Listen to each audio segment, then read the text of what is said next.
Queridos amigos y hermanos, volvemos a encontrarnos para seguir estudiando la palabra del Señor. En este trimestre nos estamos concentrando en el Evangelio de Marcos. El Evangelio de Marcos es el Evangelio de la acción, de la inmediatez. Y hoy vamos a estudiar la última parte del capítulo 1, donde muestra la vida activa del Señor Jesús. Marcos, que es un evangelio más corto que los demás, tiene una característica, es que muestra siempre a Jesús en acción.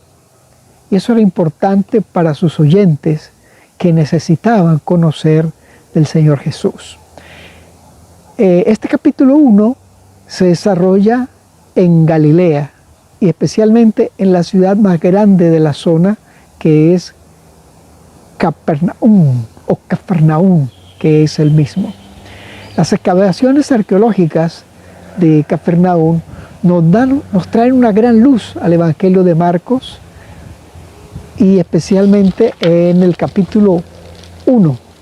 Allí se han excavado las sinagogas que había, y algo interesante es que se descubrió que esta era la sinagoga más grande de toda la región de Galilea, y tenía una característica esta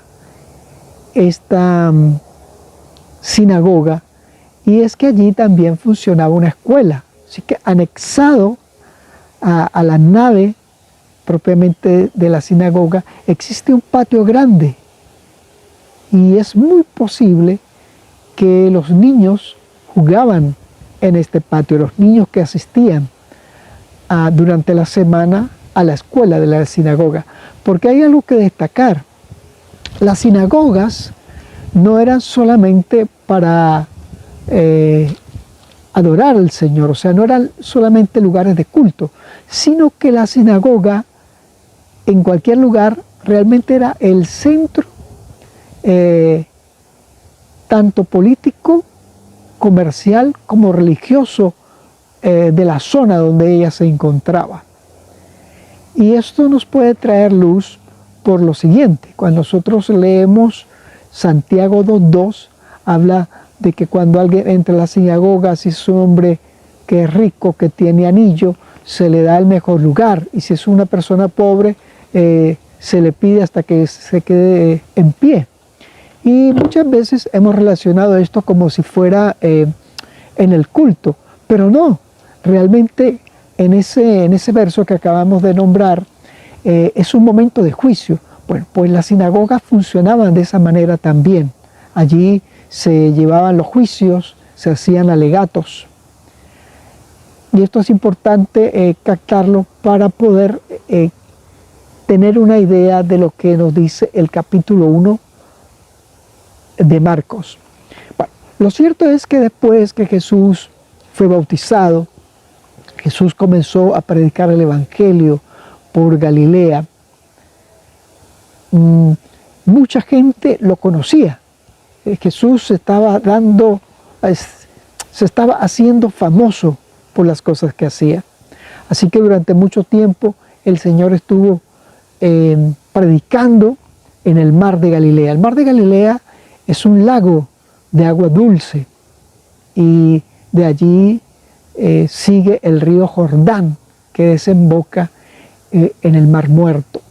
Bueno, lo interesante es que llega un momento en que el Señor Jesús decide formar a sus discípulos. O sea, Jesús ahora, como va a hacer una misión particular, Él va a comenzar a escoger sus discípulos de todos aquellos que le han estado escuchando en Galilea. Él ha estado orando, y ahí es cuando comenzamos a entrar en materia. Cuando vamos al verso 16 del capítulo 1, dice: andando junto al mar de Galilea, vio a Simón y a su hermano Andrés, que echaban la red en el mar porque eran pescadores.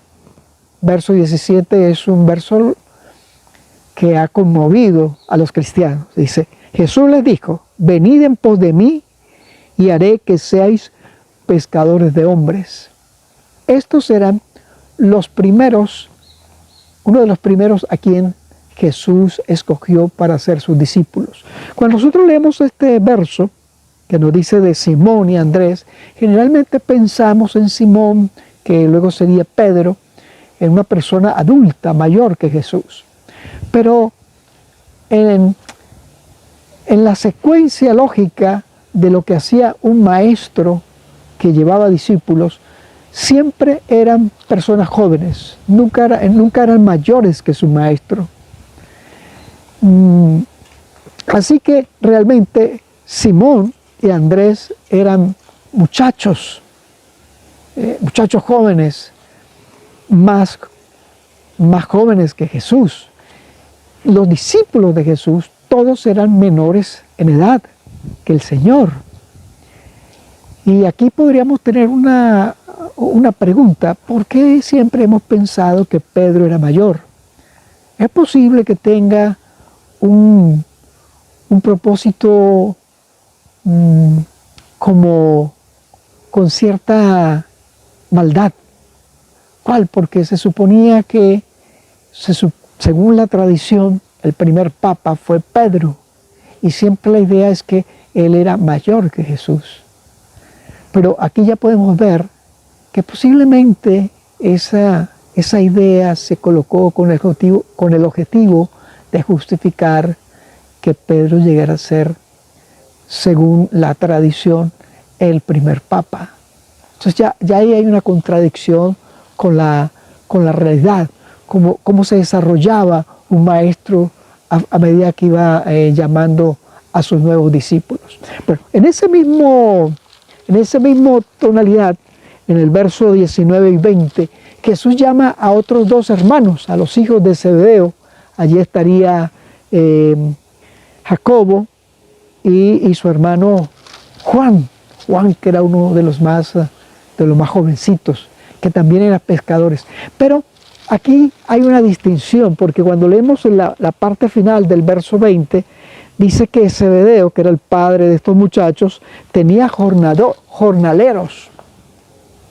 O sea que era un pescador de una mediana empresa. Y podríamos decir que Andrés y su hermano Simón tenían un microemprendimiento de pesca. Pero ¿cuál es la idea aquí? Bueno, la idea es que Jesús estaba llamando a formar parte de su equipo tanto a gente pobre como a gente rica. Y esto es muy esperanzador para los que siguen al Señor Jesús, porque Jesús no hace acepción de personas tomando en cuenta su condición social. Para Dios todos somos iguales. Ya ahí hay algo que ganar. Pero aquí Jesús le hace un llamado y dice: os haré pescadores de hombres. Un llamado que nos habla de la trascendencia de la salvación, de la trascendencia del privilegio de participar con Jesucristo en la misión, pescadores de hombres, que es almas que serán salvas para la eternidad. Bueno, después de que Jesús comienza ya a reclutar a sus discípulos, aquí ahora nos muestra un día en la vida de Jesús. Y en ese verso 21 dice: entrando en Capernaum, y el sábado entró Jesús en la sinagoga. Era común entrar los sábados. Era el lugar donde también se hacía el culto a Dios. Pero aquí ocurre algo fuera de lo común. Jesús comienza a hablar, la gente está maravillada porque Jesús les habla de una forma distinta. La predicación de Jesús no era común a lo que se acostumbraba. Generalmente eran las actividades en la sinagoga eran un poquito monótonas. Generalmente era leer, era exhortar de una manera casi sin vida. Y Jesús era todo lo contrario. Usaba la palabra y le daba vida a la palabra. Así que todos estaban sorprendidos. Y estaban en ese momento maravillados cuando de repente dice que alguien comenzó a gritar dentro de la sinagoga, dice el verso 24, ¡ay, qué tienes con nosotros, Jesús Nazareno! ¿Has venido a destruirnos? Sé quién eres, el Santo de Dios. Un hombre que estaba poseído. Ya que hay una lección para destacar. Aunque estemos en un lugar donde se alaba a Dios, allí estará el enemigo para interrumpir. Pero aquí hay algo importante. Jesucristo es Dios. Jesucristo tiene poder para hacer huir al demonio.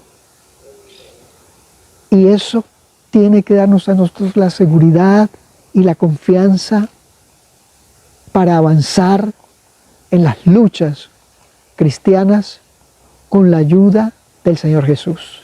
No estamos solos. El Señor nos guardará. El Señor nos ayudará. Luego que Jesús reprende y todo el mundo se queda sorprendido, Jesús reprende a los demonios, ellos se tienen que callar y tienen que salir. Y algo interesante es que estos demonios sabían quién era Jesús. Jesús era el Hijo de Dios. Es una pena que los líderes de la sinagoga no fueran capaces de discernir quién era quien estaba allí predicándoles, el Hijo de Dios. Bueno, no es suficiente creer, no es suficiente mirar, es necesario aceptar el llamado de Dios. Bueno, cuando Jesús sale de la sinagoga a la casa de Pedro, la distancia es muy corta. Los hallazgos arqueológicos nos han determinado el lugar donde está la casa de Pedro. Hoy, si tú y yo tuviésemos la oportunidad de ir allí a Galilea, a Capernaum, descubriríamos que hay una casa inmensa, una casa moderna, exactamente debajo de donde era la casa de Pedro. Pero entre la casa de Pedro y esa casa moderna, primero se hizo una iglesia primitiva, cristiana, y luego se haría una iglesia mayor debajo de la casa de Pedro. Y este es uno de los pocos lugares donde nosotros podíamos decir con exactitud que sí, que esa era un lugar que determinaba la Biblia, que en este caso era la casa de Pedro, porque los registros históricos así nos lo demuestran, que en la casa de Pedro se construiría una iglesia, y luego, con el tiempo, unos 500 años después, se construye otra iglesia. Lo cierto es que hoy las excavaciones debajo de esas iglesias se han encontrado las ruinas de lo que con toda seguridad fue la casa de Pedro. Claro, o sea, Jesús salió con sus nuevos discípulos ahora para almorzar, un momento especial, y aquí nos destaca algo importante. Cuando ellos estaban allí en la casa, resulta que la suegra de Pedro estaba enferma, con fiebre. Y en ese tiempo, si tú estabas muy enfermo, era difícil que te curaras. Así que lo seguro era que podrías morir. Sin embargo, Jesús hace algo maravilloso. Veámoslo allí en el verso 30. Dice, la suegra de Simón estaba acostada con fiebre y enseguida le hablaron de ella.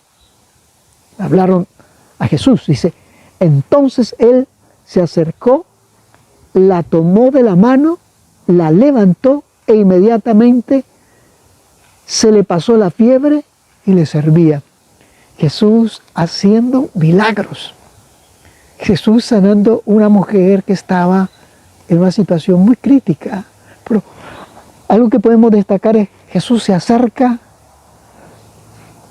toma la mano de la mujer, o sea, el contacto sanador de Jesús, la levanta y ella luego se mejora, y lo interesante dice, se le pasó la fiebre y lo servía.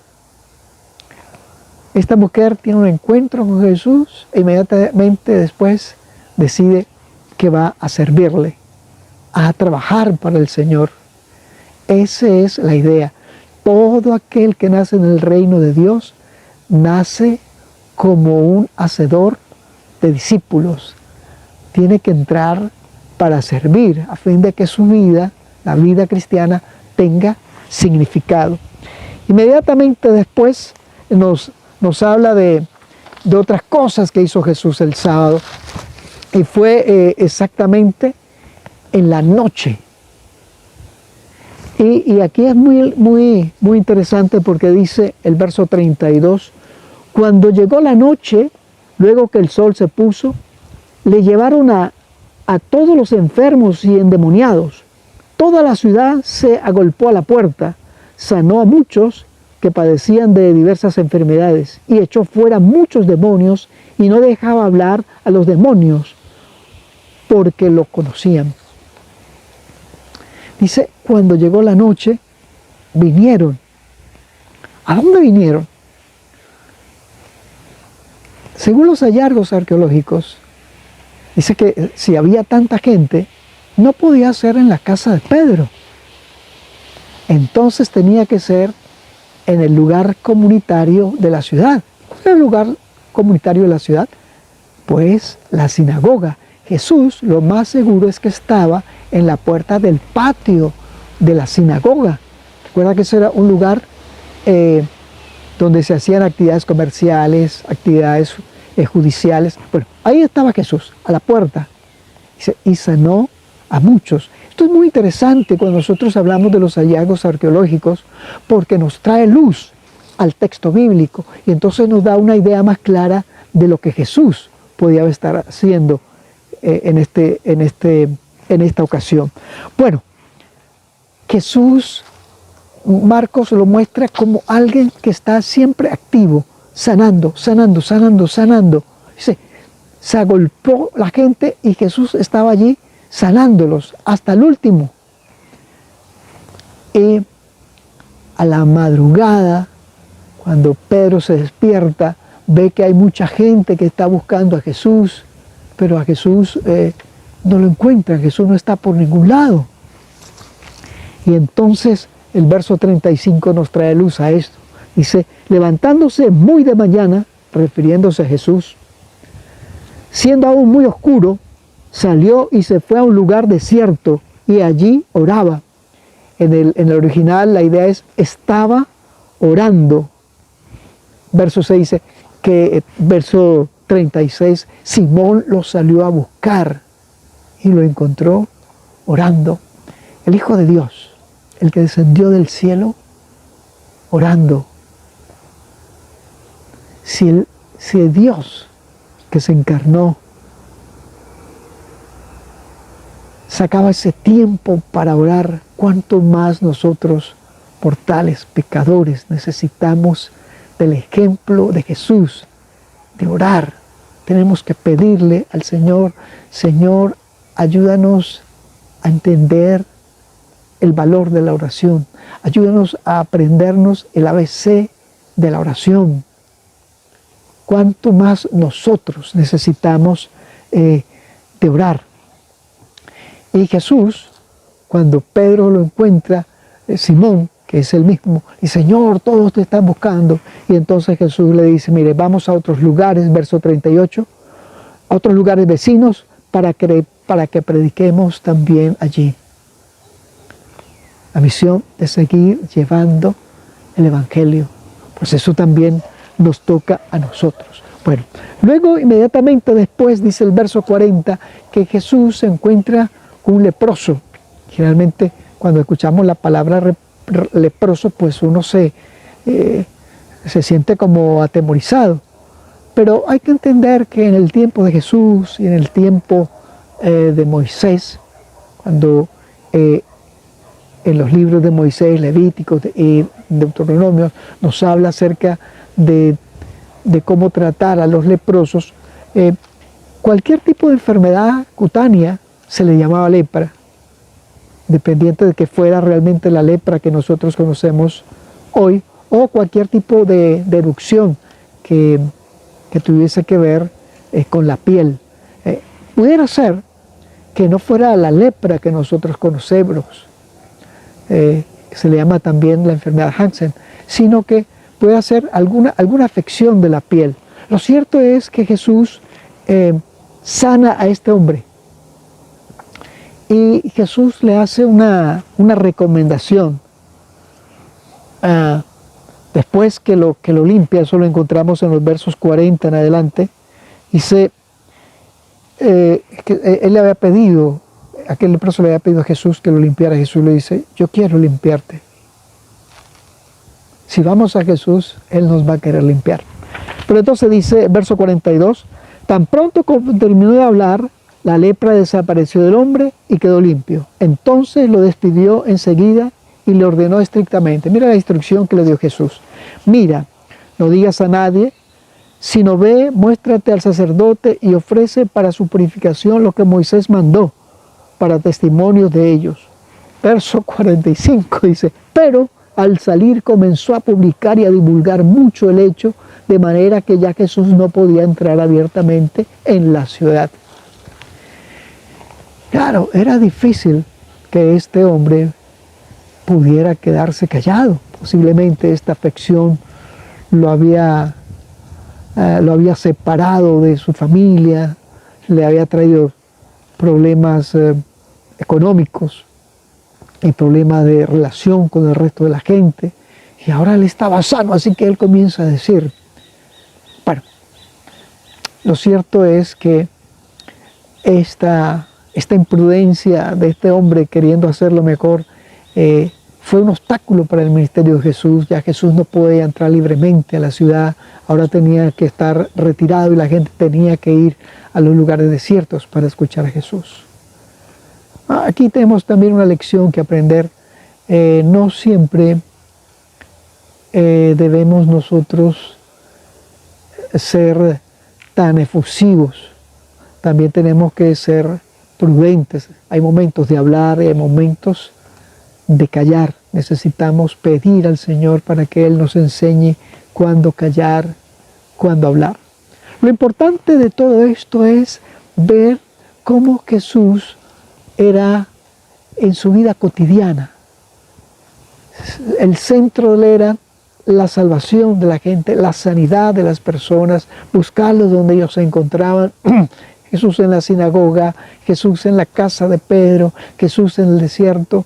Siempre su actividad fue avanzar en llevar a los hombres el mensaje de salvación.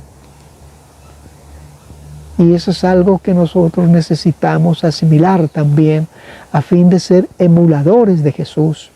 Y resumiendo, podríamos decir, Jesús quiere llamarnos para que seamos pescadores de hombres. No importa tu condición, si eres rico, si eres pobre, si estás doliente, Jesús quiere sanarte. Y después que Jesús nos sane, la idea es ir y servir.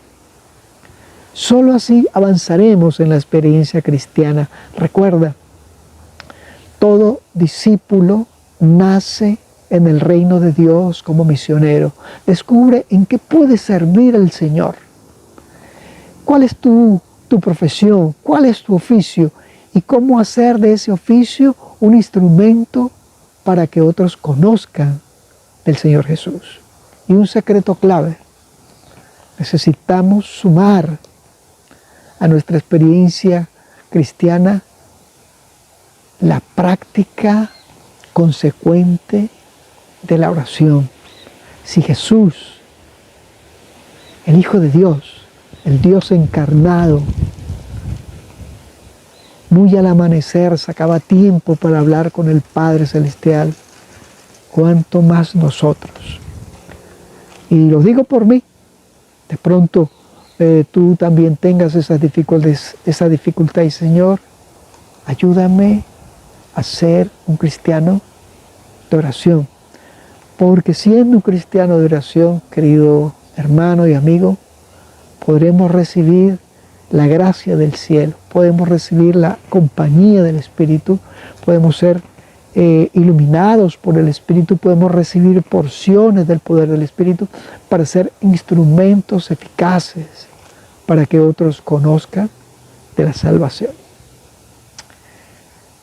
Mi querido amigo y hermano, si este tema ha sido de bendición para usted, le invito para que lo comparta con alguien a quien usted crea que le puede beneficiar. Al mismo tiempo queremos pedirte que ores ores para que tengas un encuentro más cercano con el Señor. Que oremos para que eso sea una realidad en nuestras vidas. Vamos a orar. Padre eterno que estás en el cielo, gracias por dejarnos tu palabra. Gracias por amarnos. Gracias por darnos al Señor Jesús, nuestro ejemplo, nuestro guiador, nuestro Salvador. En este momento queremos de nuevo entregarte nuestros corazones. Suple nuestras grandes necesidades. Nos estamos refiriendo a nuestras necesidades espirituales, haznos sentir la necesidad y el deseo de hablar contigo a través de la oración. Lo rogamos en el nombre del Señor Jesús. Amén. Querido hermano y amigo, si Dios lo permite, nos veremos la próxima semana.